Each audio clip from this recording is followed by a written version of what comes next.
I don't understand. My life isn't falling apart. Why do I still feel so empty? If you've ever had that quiet conversation with yourself, you're not alone. Maybe you've sat in a room surrounded by everything you once prayed for. You have food. You have a roof over your head.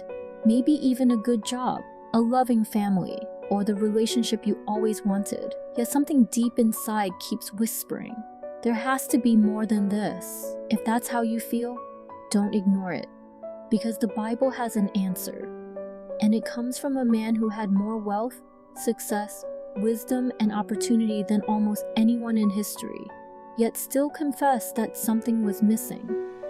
If you've ever wondered why nothing seems to satisfy your heart, stay with me. Because by the end of this video, I believe you'll understand not only why you feel this way, but where lasting fulfillment is really found. Whether we admit it or not, most of us are chasing the same thing. We want a life that finally feels complete.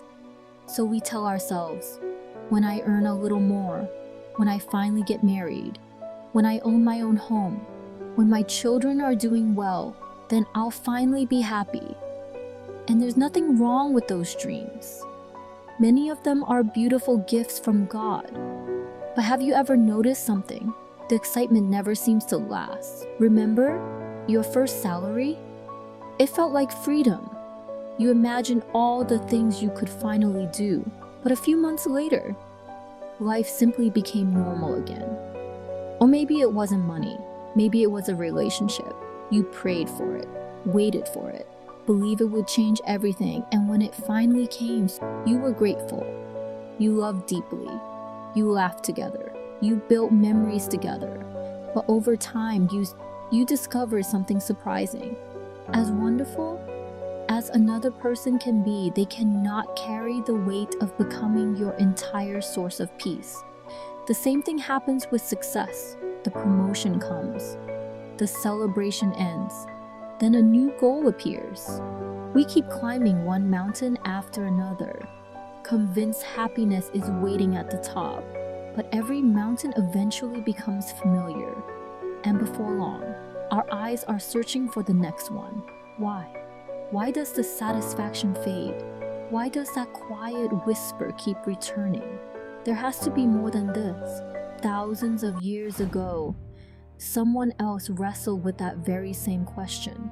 The difference is, he actually reached the top. His name was Solomon. If anyone had earned the right to say, I've discovered the secret to happiness, it was him. God blessed him with extraordinary wisdom. His kingdom flourished. His wealth became legendary. People traveled from distant nations just to hear him speak. From the outside, his life looked complete. If success could satisfy the human heart, Solomon should have been completely fulfilled. But Solomon didn't just observe life. He experienced almost everything people spend their lives chasing. Listen to his own words. I deny myself nothing my eyes desired. I refused my heart no pleasure. Ecclesiastes 2:10. Imagine saying that nothing he wanted was beyond his reach. If satisfaction could be found in wealth, he found it. If it could be found in achievement, he achieved it. If it could be found in pleasure, he experienced it. Yet when he looked back over everything he had accomplished, he wrote these astonishing words. When I surveyed all that my hands had done and what I had toiled to achieve, everything was meaningless, a chasing after the wind. Ecclesiastes 2:11, a chasing after the wind. What a picture. Have you ever tried to catch the wind? You can feel it. You know it's there. You can run after it, but you'll never hold it in your hands. Solomon says that's what life feels like when we expect temporary things to satisfy an eternal soul. He wasn't saying money is bad, or that success is wrong, or that family has no value. Not at all. He was exposing one of the greatest misunderstandings of the human heart. We often expect God's gifts to do what only God himself can do. Money is a gift. Marriage is a gift.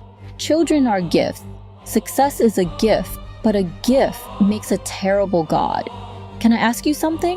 What have you been quietly telling yourself will finally make you feel complete?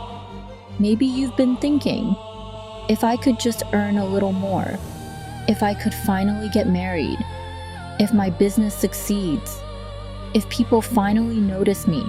Those desires aren't wrong. They're deeply human. But what happens when you finally receive what you've prayed for and your heart still whispers, there has to be more than this? Maybe the problem isn't that you fail. Maybe you've been asking temporary things to satisfy an eternal longing. Hundreds of years after Solomon, another conversation about thirst took place. Not inside a palace, but beside an ordinary well. Jesus met a woman who knew what it was like to search for fulfillment. Her life had been marked by broken relationships, disappointment, unanswered questions. She kept looking for something that would finally satisfy her heart. Jesus saw beyond her past, beyond her mistakes, beyond the labels people had placed on her. He saw a thirsty soul, and then he made one of the most beautiful promises in all of Scripture. Whoever drinks the water I give them will never thirst. John 4:14. He wasn't talking about physical thirst. He was speaking to the deepest longing of the human heart, the longing Solomon wrote about, the longing we still experience today, the longing that money can't satisfy, success can't satisfy, relationships can't satisfy, achievements can't satisfy, because they were never designed to. They are gifts, beautiful gifts, but they cannot become the foundation of your identity. Only God can carry that weight. Only God can tell you who you are without changing his mind tomorrow. Only God can give a peace that doesn't disappear when life becomes difficult. Maybe that's why you've never found lasting satisfaction in the things you thought would complete you. Not because those things are bad, but because God's gifts were never meant to take God's place. Maybe the emptiness you've been fighting has actually been an invitation all along. An invitation to stop chasing more and start drawing closer. Because the emptiness you're feeling, it may not be proof that your life is missing something. It may be proof that your soul is longing for someone. So, where does this leave us? Maybe the emptiness you've been feeling isn't your enemy. Maybe it's an invitation to stop expecting temporary things to satisfy an eternal soul. Centuries after Solomon, Augustine wrote, "Our hearts are restless until they find their rest in you." Those words still ring true today, because no amount of success in relationship or possessions can replace the one who created your heart. Those things are gifts, beautiful gifts, but they were never meant to become your source of identity, your security, or your peace. That place belongs to God alone. So instead of asking, why do I still feel empty? Maybe ask, have I been expecting something created in Wahem to do what only my Creator can do? If this message describes your life today, don't run from God, run to Him. Bring Him your questions, bring Him your disappointments, bring Him your emptiness, because the God who created your heart is the only one who can truly satisfy it.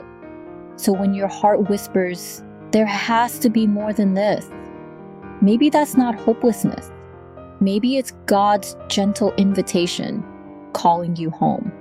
Because the greatest tragedy isn't having too little. It's having everything and still missing the one who gives everything its deepest meaning. If this message encouraged you, I'd love to hear from you in the comments. Have you ever reached something you thought would satisfy you, only to realize your heart was still searching? Share your story below.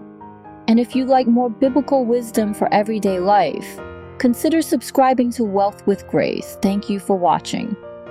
Until next time, keep seeking God, and remember, the deepest peace isn't found in having more. It's found in knowing the one who is more than enough. Biblical wisdom for everyday life.